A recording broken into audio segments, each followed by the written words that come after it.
నమస్కారం. ఆంధ్రప్రదేశ్లో వైఎస్ఆర్ కాంగ్రెస్ పార్టీ ఆ మధ్య ఏదో ఒక సర్వే చేయించామని చెప్పారు. నిజంగా చేశారు లేదో మనకు తెలియదు. వైఎస్ఆర్ కాంగ్రెస్ పార్టీ సోషల్ మీడియాలో దాన్ని విస్తృతంగా ప్రచారం చేసుకున్నారు. ఆ సర్వే ప్రకారం ఏంటంటే మొత్తం 25 పార్లమెంటు సీట్లు ఉంటే వైసీపీకి అందులో 24 సీట్లు వస్తాయని. అంటే ఒక్కొక్క పార్లమెంటు కాన్స్టిట్యున్సీకి 7 అసెంబ్లీ సెగ్మెంట్లు ఉంటాయి. ఆ లెక్కను చూస్తే 168 సీట్లు వైసీపీకి వస్తున్నట్టు లెక్క. వాళ్ళు దాన్ని బాగా సర్క్యులేట్ చేశారు. వైఎస్ఆర్ కాంగ్రెస్ పార్టీ తిరుగుబాటు పార్లమెంటు సభ్యుడు ఒక ఆయన ఉన్నాడు, రఘురామకృష్ణరాజు.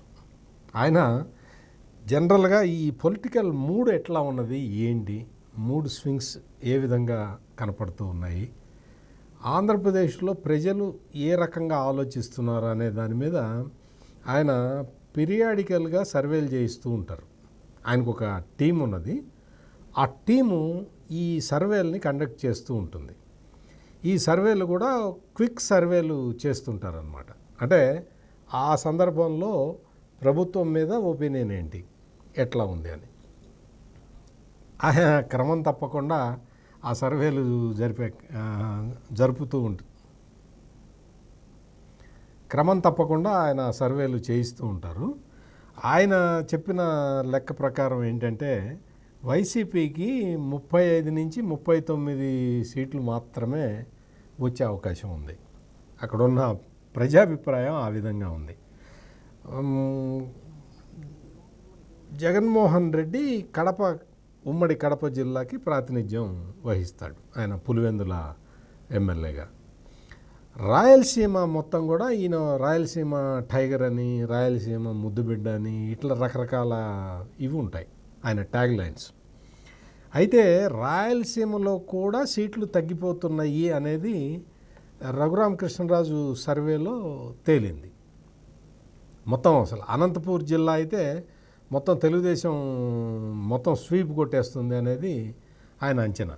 అదేవిధంగా కొంచెం కర్నూలు వాటిట్లో కూడా, ఈవెన్ కడపలో కూడా తెలుగుదేశం బాగా గణనీయమైన స్థానాలు సాధించబోతున్నది. ఈ శ్రీకాకుళం నుంచి చిత్తూరు వరకు లెక్కేసుకుంటే వైసీపీకి సింగిల్ డిజిటే వస్తుందనేది ఆయన అంచనా. దాదాపుగా మంత్రులు చాలామంది ఓడిపోతారు అనేది కూడా ఆయన విశ్లేషణ. వీటన్నిటికీ ఏంటి అంటే మెయిన్గా ఇటువంటి సర్వేలు చాలా ఆసక్తి కలిగిస్తూ ఉంటాయి. చాలామందికి వాస్తవ పరిస్థితి ఎట్లా ఉందో తెలుసుకోవటానికి సాధారణంగా సర్వేలు చేయిస్తుంటారు. ఇక్కడ పరిస్థితి ఏంటి అంటే వైఎస్ఆర్ కాంగ్రెస్ పార్టీ వాళ్ళకి ఏ రకమైన పొలిటికల్గా కొంచెం కష్టం వచ్చినా కానీ వాళ్ళు ఒక సర్వే పేరుతోటి ఒకటి పంపిస్తూ ఉంటారు. ఆ సర్వే చూపించి మేమే మళ్ళీ గెలవబోతున్నాం అని వాళ్ళు చెప్పుకుంటూ ఉంటారు అన్నమాట. ఇది ఒక ఫ్యాక్ట్స్ని బయటికి తెచ్చే విధంగా కాకుండా సర్వేల్ని విడుదల చేయడం కూడా ఒక పొలిటికల్ గేమ్ కింద వైసీపీ వాళ్ళు మార్చేశారు. 25కి 24 ఎంపీ సీట్లు వచ్చేస్తాయి అని వాళ్ళు చెప్పుకుంటే వాళ్ళు ఏదైనా చెప్పుకోవచ్చు, కానీ అక్కడ వాస్తవ పరిస్థితులు దానికి భిన్నంగా ఉన్నాయి. అక్కడ ఇప్పుడు వాస్తవ పరిస్థితులు భిన్నంగా లేకపోతే వైసీపీ సిట్టింగ్ ఎమ్మెల్యేలని ఎందుకు మారుస్తుంది? వైసీపీ సిట్టింగ్ ఎమ్మెల్యేలని మార్చే ప్రక్రియ మొదలుపెట్టింది కాబట్టి మనం ఒక కంక్లూజన్కి రావచ్చు. సిట్టింగ్ ఎమ్మెల్యేలు వాళ్ళ మీద పూర్తి వ్యతిరేకత ఉన్నది. సిట్టింగ్ ఎమ్మెల్యే మీదే వ్యతిరేకత ఉన్నదా, లేదు ఓవరాల్గా ప్రభుత్వం మీద వ్యతిరేకత ఉన్నదా, లేదు జగన్మోహన్ రెడ్డి మీద వ్యతిరేకత ఉందా? మనం 3 భాగాలుగా మనం దీన్ని విభజించుకున్నా కానీ మొత్తం జగన్మోహన్ రెడ్డి మీద వ్యతిరేకత ఉంటే ప్రభుత్వం మీద ఉన్నట్టు, ఎమ్మెల్యే మీద కూడా ఉన్నట్టు. ఆ ఎమ్మెల్యేని చూసి మాత్రమే ఓట్లు వేసే పరిస్థితి ఎక్కడ ఉండదు. ఎమ్మెల్యే అభ్యర్థిని చూసి ఇదిగో ఈ అభ్యర్థి చాలా మంచివాడు అని ఓటేసే పరిస్థితి నుంచి మనం ఎప్పుడో దాటి వచ్చేసాం. ఇప్పుడు ప్రస్తుత పరిస్థితి ఎట్లా ఉందంటే జగన్మోహన్ రెడ్డికి నెగిటివా పాజిటివా అన్న దాని మీద ఆధారపడి ఉంది. ఈ జగన్మోహన్ రెడ్డి చేస్తున్న కార్యక్రమాలు ఏంటి అంటే వ్యతిరేకత ఉన్నమాట వాస్తవం, అది నా మీద కాదు ఈ ఎమ్మెల్యే మీద అని చెప్పి ఎమ్మెల్యేలను పక్కకు తోస్తున్నారు. అట్లా దాదాపుగా 50-60 మందిని పక్కకి తోసేయాలని చెప్పి ఏదో ప్లాన్ చేసినట్టుగా చెప్తూ ఉన్నారు.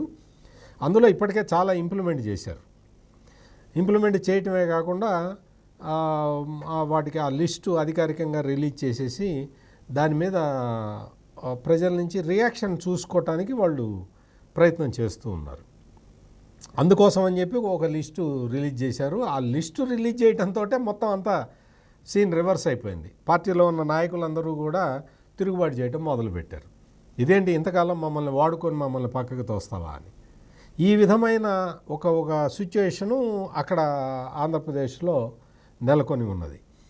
దీని మీద ఆ వ్యతిరేకత అంటే ఇప్పుడు జరుగుతున్న తిరుగుబాట్ల గురించి వాటి గురించి తప్పించుకోవటానికి మళ్ళీ మేమే గెలుస్తున్నాము అని చెప్పుకునే ప్రయత్నాన్ని మాత్రం వైసీపీ చాలా విస్తృతంగా చేస్తున్నది. మళ్ళీ మేమే గెలుస్తాం అని 10 సార్లు చెబితే కనీసం సొంత పార్టీ వాళ్ళైనా నమ్మకపోతారా అని. కానీ సొంత పార్టీ వాళ్ళైనా కానీ క్షేత్రస్థాయిలో పనిచేస్తున్న వాళ్ళందరికీ కూడా సీన్ అర్థమైపోయింది. క్షేత్రస్థాయిలో ఎంత వ్యతిరేకత ఉన్నది. మొత్తం జగన్మోహన్ రెడ్డి చేస్తున్న కార్యక్రమాల మీద ప్రజలు ఏ విధంగా రియాక్ట్ అవుతున్నారు అనేది అది ఒక ఎస్టాబ్లిష్డ్ ఫ్యాక్ట్ లాగా మారిపోయి ఉన్నది. పాజిటివ్ ఓటు దాదాపుగా జీరోకు వచ్చిన పరిస్థితులు అయితే కనపడుతూ ఉన్నాయి. అందుకనే ఇప్పుడు మొత్తం అంతా కూడా ఎప్పుడైతే తెలంగాణ అసెంబ్లీ ఎన్నికలు కంప్లీట్ అయిపోయినాయో ఇంకా అందరూ కూడా ఆంధ్ర అసెంబ్లీ ఎన్నికల మీద దృష్టి పెట్టేశారు. అన్ని రాజకీయ పార్టీలు కూడా దానికి సన్నద్ధంగానే ఉన్నాయి. ఇప్పుడు ఈ రాజకీయ పార్టీల కార్యక్రమాలే కాకుండా ప్రజలందరూ కూడా రాబోయే ఎన్నికల గురించి ఆలోచిస్తున్నారు. సాధారణంగా ఏంటంటే రాజకీయ పార్టీలు తమ పని మొదలు పెడతాయి, ఎన్నికలకు సంబంధించిన పని మొదలు పెడతాయి, ఆ తర్వాత ప్రజలు ఇన్వాల్వ్ అవుతారు. కానీ ఆంధ్రప్రదేశ్లో ఏంటంటే ప్రజలు ముందర ఇన్వాల్వ్ అవుతున్నారు. వాళ్ళు ఎప్పుడు ఎలక్షన్లు వస్తాయా అని చూస్తున్నారు. ఇట్లా ఎదురు చూసే ప్రజలు ఆంధ్రప్రదేశ్లో ఎక్కువ మంది ఉన్నారు. ఎందుకు అంటే వాళ్ళకి ఈ ఉన్న ప్రభుత్వం కరెక్ట్గా చేయటం లేదు. రకరకాల సమస్యలు, ఒక సమస్య కాదు, రకరకాల సమస్యలు, అణిచివేత, దాన్ని మాటల్లో చెప్పలేనంత భయం, బయటకు వచ్చి ప్రభుత్వం మీద ఏదన్నా కామెంట్ చేయాలంటే భయపడే పరిస్థితులు ఆ రాష్ట్రంలో నెలకొని ఉండటాన్ని ఆ రాష్ట్రం మొత్తం ప్రజలందరూ కూడా గమనిస్తూ ఉన్నారు. అందుకని వైఎస్ఆర్ కాంగ్రెస్ పార్టీ వాళ్ళు ఈ రకమైన స్ట్రాటజీలు ఇవి ఏవి చేస్తున్నా కానీ, అంటే అభ్యర్థుల్ని మార్చుకోవటం ఇటువంటి కార్యక్రమాలు ఏం చేస్తున్నా కానీ ప్రజలు స్పందించట్లేదు. పార్టీ నాయకులు రివర్స్ అవుతున్నారు. అంటే ప్రజలు పాజిటివ్గా స్పందిస్తారేమోనని చూశారు వాళ్ళు. ప్రజలు పాజిటివ్గా స్పందించకపోగా పార్టీ నాయకులే రివర్స్ అవుతున్నారు. ఎక్కడికెక్కడ వాళ్ళకి మాకు టికెట్ ఇవ్వకపోతే మేము ఎందుకుంటాం ఈ పార్టీలో అన్న విధంగానే వాళ్ళు కూడా ప్రవర్తిస్తూ ఉన్నారు. మరి ఇటువంటి విషయాలన్నీ వాళ్ళు ఏ విధంగా సర్దుబాటు చేసుకుంటారు అనేది ఇప్పుడప్పుడే ఏం కనపట్టలేదు. ఎటువంటి స్పష్టత లేదు. దాదాపుగా మరి ఉన్న ఎమ్మెల్యేలని మార్చేస్తే మరి వాళ్ళు ఊరికే కూర్చుంటారా? అంటే జగన్మోహన్ రెడ్డి అంటే భయంతో వాళ్ళు చేతులు ముడుచుకొని కూర్చొని ఉంటారా? ఇది ప్రధానమైన సమస్యగా కనపడుతున్నది. అంటే వాళ్ళు చేతులు ముడుచుకొని కూర్చొని లేదు మాకు పదవి లేకపోయినా పర్వాలేదు, మేము అంకిత భావంతో జగన్మోహన్ రెడ్డికి పనిచేస్తాం అనే సిచ్యుయేషన్ ఉంటుందా? ముఖ్యమంత్రి జగన్మోహన్ రెడ్డికి అత్యంత సన్నిహితుడు, అసలు ఆయన గీత గీస్తే దాటని మంగళగిరి ఎమ్మెల్యే ఆళ్ల రామకృష్ణారెడ్డి టికెట్ రాకపోయేసరికి కాగితం అక్కడ పడేసి వెళ్ళిపోయాడు. ఆయన్ని మొన్న మీటింగ్ పెట్టుకుంటే మంగళగిరిలో మీరు పార్టీ టికెట్ రాకపోయినా ఇండిపెండెంట్గా అయినా మీరు కంటెస్ట్ చేయాలని చెప్పి అక్కడ కార్యకర్తలు ఒత్తిడి చేస్తున్నారు. మేము ఎట్టి పరిస్థితుల్లో వైఎస్ఆర్ కాంగ్రెస్ పార్టీ డిక్లేర్ చేసిన చిరంజీవి అనే వ్యక్తికి మేము పనిచేయమని చెప్పి వాళ్ళు చెప్తూ ఉన్నారు.